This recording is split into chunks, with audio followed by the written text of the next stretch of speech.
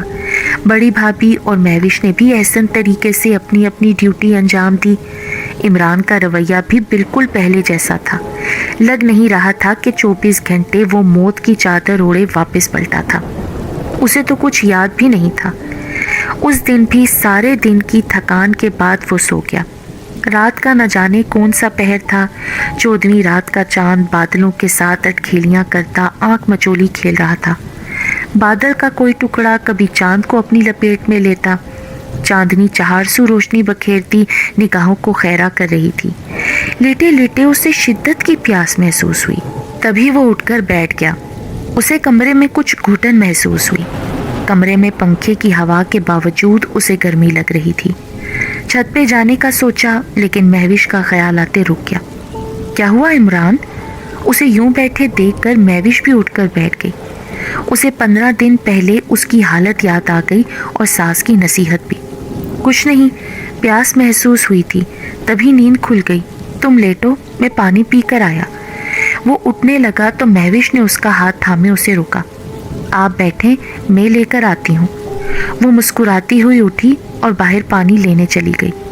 وہ بھی مسکراتے اپنی پیاری بیوی کو باہر جاتے دیکھتا رہا، جس نے چند دنوں میں اس کے اندر نئے جذبے کو جگایا تھا۔ وہ نہیں جانتا تھا کہ پیار کی دنیا اتنی حسین اور خوبصورت ہوتی ہے۔ شادی کے بعد مہوش کے ساتھ اسے بیتے پل یاد آنے لگے۔ وہ مسکرا اٹھا۔ قدموں کی چاپ پہ اس نے سر اٹھایا تو مہوش ہاتھ میں پانی لیے اسے محبت پاش نظروں سے دیکھ رہی تھی۔ اس نے مسکراتے ہوئے گلاس تھاما تو مہوش اس کے سامنے بیٹھ گئی۔ عمران، مجھ سے کتنی محبت کرتے ہو؟ یہ کیسا سوال ہے مہوش؟ کیا تم نہیں جانتی کہ تم میرے لیے کیا ہو؟ یہ کہتے ہی اس نے مہوش کا ہاتھ تھامنے کی کوشش کی تو وہ بدک کے پیچھے ہٹی جیسے بچھو نے ڈنگ مارا ہو۔ کیا ہوا؟ عمران نے اسے حیرت سے دیکھا۔ شادی کے پہلے 3 ماہ اس کی نگاہوں میں گھومے جو بے حد پرلطف اور خوشگوار تھے۔ وہ جانتا تھا مہوش اسے دل سے چاہتی ہے، مگر پچھلے 15 دنوں سے عمران اور مہوش میں دوری اسے ڈسٹرب کر رہی تھی۔ کچھ نہیں، سوچ رہی ہوں جب سے مولانا صاحب ہماری زندگی میں آئے ہیں نا، آپ مجھ سے دور ہوتے جا رہے ہیں۔ اب نہ پہلے جیسی محبت رہی ہے اور نہ وہ گہرائی۔ یہ کہتے ہی مہوش کے چہرے پہ شرم و حیا کے رنگ بکھرے۔ عمران نے چاہا کہ آج اسے اپنے مضبوط باہوں کے حصار میں لے کر تمام فاصلے ختم کر ڈالے، لیکن وہ پھر بدک کر پیچھے ہٹ گئی۔ نہیں عمران، میں مولانا صاحب کے دیے ہوئے تحفے میں رکاوٹ نہیں بن سکتی۔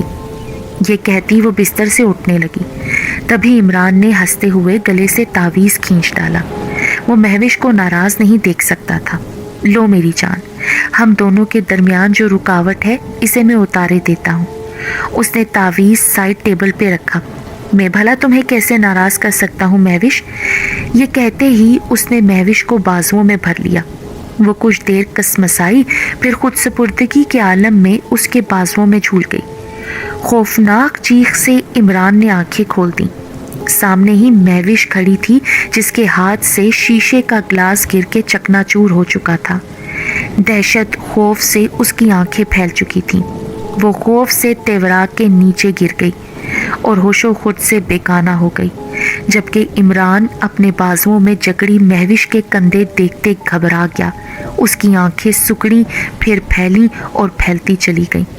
اس کے بازوؤں میں کالے لمبے بالوں والی کوئی بے حد خوفناک مخلوق تھی جس سے عجب بساند آنے لگی تھی، اور اس بساند سے وہ ناشنا نہ تھا۔ عمران اس رات کہاں گیا کوئی نہیں جانتا۔ اسے ڈھونڈنے میں دوست احباب پولیس نے ایڑی چوٹی کا زور لگا دیا، مگر اسے نہیں ملنا تھا اور نہ وہ ملا۔ مہوش کو جب ہوش میں لایا گیا تو اس نے تمام واقعہ گھر والوں کو سنا دیا اور پھر جب اسے معلوم ہوا کہ عمران گھر سے غائب ہے تو وہ تو رو رو کر نڈھال ہو گئی۔ رقیہ بیگم بھی بیٹے کی جدائی نہ سہ پائیں، چند ہی مہینوں میں دنیا سے منہ موڑ گئیں، لیکن مرتے دم تک بیٹے کا انتظار کرتی رہیں اور اسے دیکھے بغیر ہی دنیا سے رخصت ہو گئیں۔ بڑے بھائی خلیل اور بھابھی نے گھر بدل لیا مگر بیچا نہیں۔ اسے ہر گھڑی بھائی کا انتظار رہا کہ شاید اس کا بھائی کبھی واپس آ جائے، مگر بے سود۔ وقت گزرنے کے بعد مہوش کو اس کے ماں باپ کے گھر بھیج دیا گیا اور کہا گیا کہ وہ اپنی زندگی کو اپنے ماں باپ کے طریقے سے گزارنے پر اب حق رکھتی ہے۔ زندگی کی 70 بہاریں دیکھنے کے بعد خلیل بھی دنیا سے کوچ کر گیا، لیکن اس کا بھائی دوبارہ کبھی واپس نہ آیا۔ یوں ایک خاندان کا شیرازہ ایک چھوٹی سی غلطی سے بکھر کر رہ گیا۔